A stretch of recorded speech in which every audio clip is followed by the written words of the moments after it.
We have one more question over here, but I will say I think what's also on a lot of people's minds after he asked his question, we'd all like to know if you're considering being part of Trump's campaign. I already am.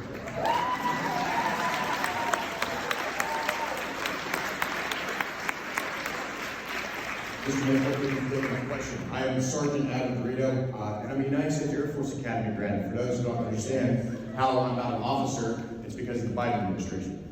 I was retaliated against for reporting sexual assault and harassment at the United States Air Force Academy when I was a cadet. I've still been serving this country for 14 years. I just came back from a combat deployment in Syria, Israel, working to defeat our enemies against the United States and our allies. I was also present for the invasion of Ukraine. I was one of the primary intelligence analysts in CENTCOM during that time.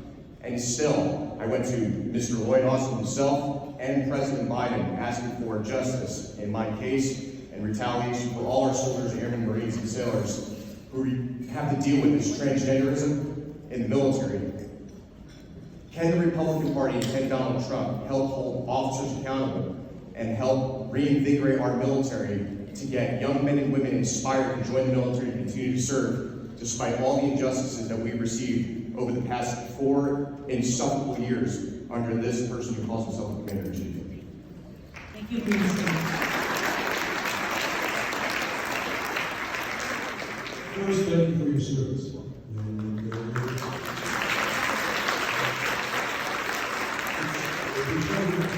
People like you that I can still sleep at night because the people in Washington who are in charge of the military scare me because they don't have the objectives that our defense department is supposed to have, and they are not sending the signal, and they're not bringing in people to our services that are committed the way you are and the previous generation are.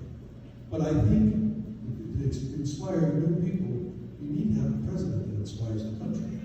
And that's what we don't have. And then you have to have a defense secretary who believes in strong defense and who's going to protect the military against those external enemies and internal enemies who want to destroy our military, because they understand that with a weakened military, you have things like what's going on in Israel, you have things like what happened in Afghanistan. I mean, it's no coincidence that Putin bracketed Ukraine with what he did in Crimea under Obama and what he did with Biden in his invasion. But nothing during Trump's term. That's not a coincidence.